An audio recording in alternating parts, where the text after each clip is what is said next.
जयपुर से दिखा रहे हैं। देखिए, आज प्रधानमंत्री नरेंद्र मोदी के द्वारा दलहन मिशन का शुभारंभ किया जा रहा है। ऐसे में कार्यक्रम जयपुर में भी बड़ा रखा गया है, जहां पर सभी किसान मौजूद हैं। पीएम धन धान्य कृषि योजना, इस कार्यक्रम की शुरुआत आज से हो रही है और दिल्ली से प्रधानमंत्री इसका शुभारंभ करेंगे। लेकिन जयपुर में मुख्यमंत्री भजनलाल शर्मा की अध्यक्षता में ये कार्यक्रम हो रहा है, जिसमें तमाम किसान जो हैं वो पहले से ही मौजूद हैं। महिला किसान, पुरुष किसान पहुंचे हुए हैं और एक बड़ी सौगात आज किसानों को मिलने जा रही है। दिल्ली से प्रधानमंत्री इसका शुभारंभ करेंगे, लेकिन बाकी राज्यों में भी इस तरह के कार्यक्रम हैं जहां पर सभी मौजूद हैं। ऐसे में मुख्यमंत्री भजनलाल शर्मा भी कार्यक्रम में पहुंच चुके हैं। कार्यक्रम की अध्यक्षता मुख्यमंत्री भजनलाल शर्मा के द्वारा की जाएगी। तस्वीरें इस वक्त हम आपको दिखा रहे हैं, ऑडिटोरियम की तस्वीर जहां पर मुख्यमंत्री भजनलाल शर्मा की मौजूदगी है। कृषि मंत्री किरोड़ीलाल मीणा पहले से ही वहां पर पहुंचे हैं और साथ ही जयपुर से सांसद मंजू शर्मा भी पहले से ही वहां पर मौजूद हैं। बड़ा कार्यक्रम है, किसानों के लिए खास तौर पर यह कार्यक्रम रखा गया है, तो इसमें मौजूदगी सभी लोगों की नजर आ रही है। तो आप देख सकते हैं कि कुछ ही समय बाद इस कार्यक्रम का शुभारंभ दिल्ली से प्रधानमंत्री करने वाले हैं और उससे पहले ही मुख्यमंत्री भजनलाल शर्मा इस वक्त मंच पर पहुंच चुके हैं। कृषि मंत्री किरोड़ीलाल मीणा भी इसमें मौजूद हैं। किसानों की आय बढ़ाने के लिए लगातार इस तरह के कार्यक्रम किए जा रहे हैं। केंद्र और राज्य सरकार मिलकर किसानों के हित में कई बड़े फैसले लेती हुई नजर आ रही है।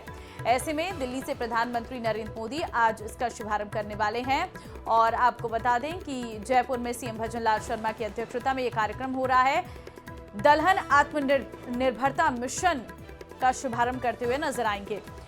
किसानों की आय बढ़ाने के लिए लगातार इस तरह के कार्य किए जाते हैं और इस बीच ये बड़ी खबर आज निकलकर सामने आ रही है, जहां पर प्रधानमंत्री नरेंद्र मोदी के द्वारा इस कार्यक्रम की शुरुआत की जाएगी। दिल्ली में ये कार्यक्रम रखा गया है और फिलहाल जयपुर में भी इसी तरीके का कार्यक्रम रखा गया है, जहां पर मुख्यमंत्री भजनलाल शर्मा की मौजूदगी है। किसानों की आय बढ़ाने, किसानों के लिए अलग अलग योजनाएं जो हैं वो यहां पर की जाती है।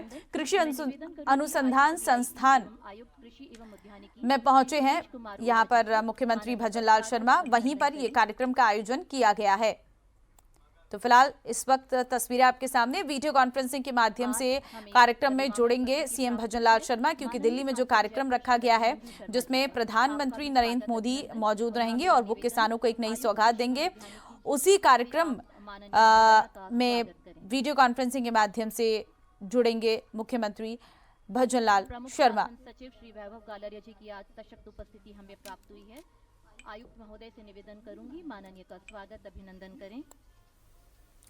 वीडियो कॉन्फ्रेंसिंग के माध्यम से यहां पर मुख्यमंत्री भजनलाल जुड़ेंगे। तस्वीरें इस वक्त हम आपको दिखा रहे हैं, जो चाहूं और हरियाली लाता है। और अब स्वागत सचिव एवं रजिस्ट्रार सहकारिता विभाग डॉक्टर मंजू राजपाल मैम का। आयुक्त महोदय से निवेदन, माननीय मैम का स्वागत अभिनंदन करें। और चलिए अब सीएम के कार्यक्रम के बारे में आपको बता लेते हैं। मुख्यमंत्री भजनलाल शर्मा आज मंडरेला दौरे पर रहेंगे, जहां जल संचय जन भागीदारी कार्यक्रम के तहत कर्मभूमि से जन्मभूमि अभियान की शुरुआत की जाएगी और 500 वाटर रिचार्ज बोर परियोजना का शिलान्यास किया जाएगा। साथ ही कई और बड़े परियोजनाओं की भी सौगात दी जाएगी। मुख्यमंत्री भजनलाल शर्मा के इस दौरे को लेकर पूरी तैयारियां की गई हैं। खास बात यह है कि मुख्यमंत्री बनने के बाद भजनलाल शर्मा का ये झुंझुनू जिले का 8वां दौरा है। इस दौरान उनके साथ केंद्रीय जल शक्ति मंत्री सीआर पाटिल भी मौजूद रहने वाले हैं। तो अब आपको हम ग्राफिक्स के माध्यम से बता भी रहे हैं कि सीएम भजनलाल शर्मा किन किन परियोजनाओं की सौगात देंगे। दरअसल झुंझुनू को कई जल परियोजनाओं की सौगात मिलने जा रही है। सीएम भजनलाल जल संचय जन भागीदारी कार्यक्रम में शिरकत करेंगे। वहां से वो कर्मभूमि से जन्मभूमि अभियान की शुरुआत करेंगे और 500 वाटर रिचार्ज बोर परियोजना का शिलान्यास किया जाएगा। साथ ही कुंभाराम नहर पर बड़ी परियोजना का शिलान्यास होगा, जिसके तहत मंडरेला से पिलानी तक कुंभाराम नहर का पानी पहुंचेगा और इसके चलते 35.57 करोड़ रुपए की लागत से 26.5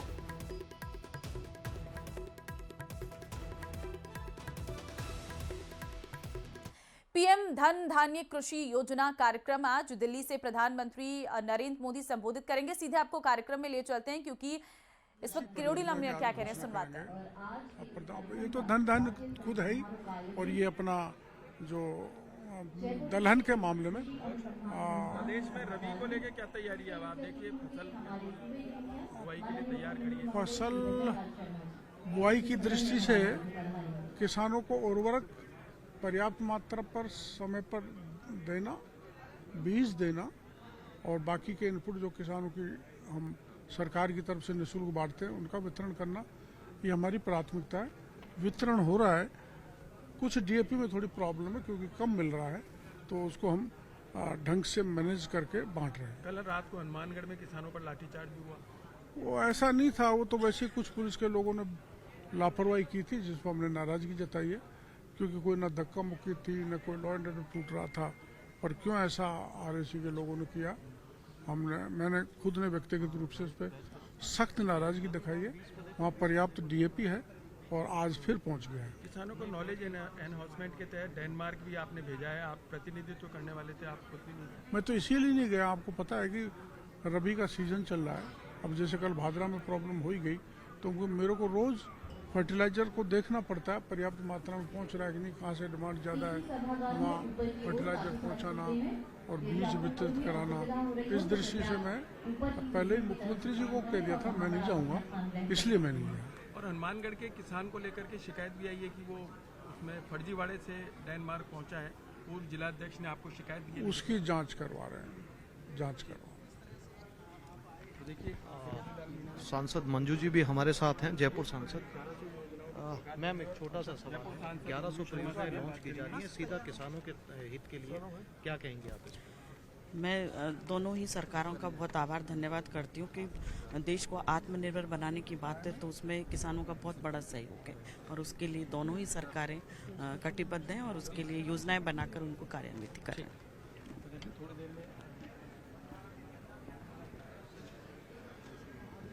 ठीक है, अपन बैठेंगे। आप हॉस्पिटल लिए भी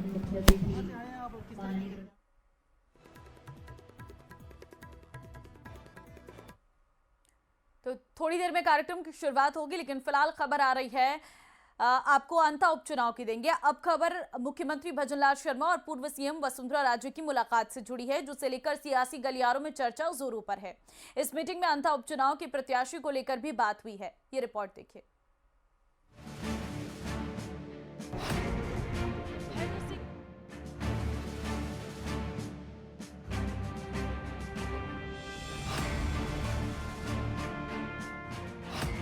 अंता में कौन होगा बीजेपी प्रत्याशी?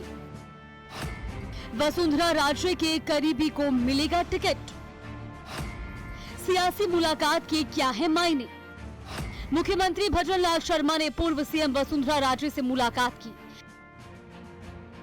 13 नंबर बंगले पर हुई मीटिंग में मुख्यमंत्री के साथ प्रदेश अध्यक्ष मदन राठौड़ भी मौजूद रहे।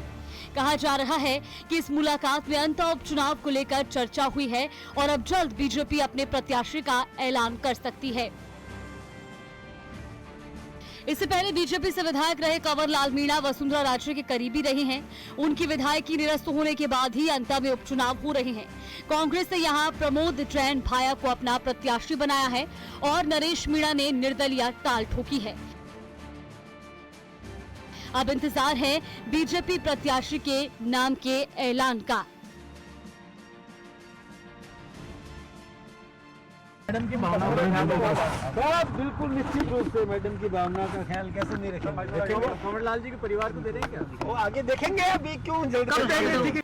सूत्रों के अनुसार बीजेपी अंतर उपचुनाव में प्रभुलाल सैनी या कंवरपाल मीणा के परिवार में से किसी को टिकट दे सकती है। कंवरपाल मीणा की पत्नी भगवती मीणा के नाम की भी चर्चा है।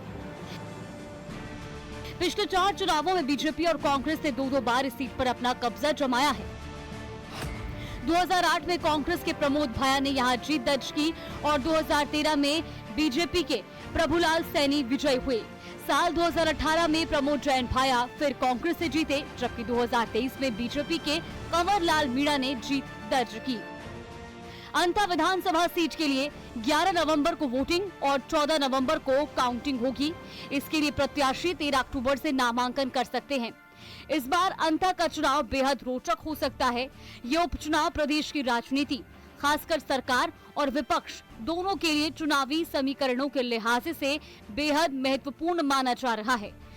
अंता विधानसभा सीट पर उपचुनाव होना है और कांग्रेस ने अपना कैंडिडेट उतार दिया है, लेकिन बीजेपी के कैंडिडेट पर अभी जो है मंत्रणा और राय मशवरे का जो है सलाह मशवरे का दौर अभी जारी है। जो राय है, उनके जो सलाह है वो पार्टी के लिए काफ़ी मायने रखती है और वो पार्टी की सीनियर नेता हैं, इसलिए उनसे राय मशवरा करना इस बारे में ज़रूरी है और वो उनसे मिलकर यहाँ से जो है बाहर निकले थे। और फिलहाल जो है ये तय हालांकि नहीं हो पाया है कि कौन इसका प्रत्याशी होगा अंता सीट से, लेकिन मदन राठौड़ ने ये साफ कर दिया है कि अगले 2 दिनों में जो है प्रत्याशी तय कर लिया जाएगा और उसके बाद आगे की रूपरेखा जो है चुनाव की बनाई जाएगी। कैमरामैन दिलीप चेची के साथ हितेंद्र शर्मा, न्यूज़ 18 राजस्थान। और जोधपुर से बड़ी खबर आपको देंगे, जहां पर चौपासनी हाउसिंग बोर्ड इलाके में पानी की किल्लत है। विरोध में पानी की टंकी पर चढ़े कांग्रेस कार्यकर्ता शटडाउन के नाम पर जलापूर्ति नहीं करने का आरोप है। मौके पर पहुंची पुलिस समझाइश में जुटी हुई है। तो बड़ी खबर इस वक्त आपको दे रहे हैं, विरोध में पानी की टंकी पर चढ़े हैं कांग्रेस कार्यकर्ता। शटडाउन के नाम पर जलापूर्ति नहीं करने का आरोप लगा है। तो देखिए, पानी की किल्लत है जिससे परेशान है लोग। टंकी पर चढ़े हैं कांग्रेस के कार्यकर्ता। विरोध पर पानी में की टंकी पर चढ़े हैं कार्यकर्ता, पानी की किल्लत से परेशान हैं।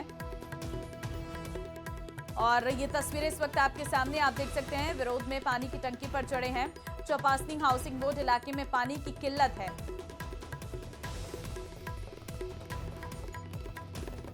चंद्रशेखर संवाददाता फोन लाइन पे इस वक्त हमारे साथ हैं। चंद्रशेखर, पानी की समस्या है और इसी को लेकर कांग्रेस कार्यकर्ता विरोध में पानी की टंकी पर चढ़े हैं। देखिए, जो कांग्रेस कार्यकर्ता सेवा दल के कार्यकर्ता है, उनका ये कहना है कि त्योहारी सीजन है और ऐसे में जो है जलदाय विभाग शटडाउन के नाम पर लोगों को परेशान कर रहे हैं, पानी की सप्लाई नहीं कर रहे हैं, जबकि पानी जो है प्रचुर मात्रा में है। राजस्थान में इस बार मानसून भी जो है मेहरबान रहा है और पानी की कोई कमी नहीं है, तो आखिर ये शटडाउन क्यों? कहीं ना कहीं जो है इस बात को लेकर उनके अंदर जो विरोध उत्पन्न हुआ और आज वो पानी की टंकी पर चले और उनकी मांग है कि त्योहारी सीजन के दौरान जो है पानी अनवरत जो है लोगों को सप्लाई किया जाए। जी ठीक है, लेकिन पानी की समस्या को लेकर विभाग का क्या कहना है? देखिए, विभाग से अधिकारियों का कहना है कि जिस तरह से जो लाइनों के रखरखाव के लिए शटडाउन आवश्यक होता है, तो ऐसे में शटडाउन किया गया था, लेकिन जो त्योहार से पहले ही सारे कार्य कर दिए गए थे और अब पानी की सप्लाई जो है सुचारू रूप से की जा रही है। लेकिन वही जो कांग्रेस सेवा दल के कार्यकर्ताओं का कहना है कि हमारे क्षेत्र में पानी बराबर नहीं आ रहा है और इसको लेकर वो पानी की टंकी पर चल रहे हैं। जी ठीक है, धन्यवाद आपका तमाम जानकारी के लिए।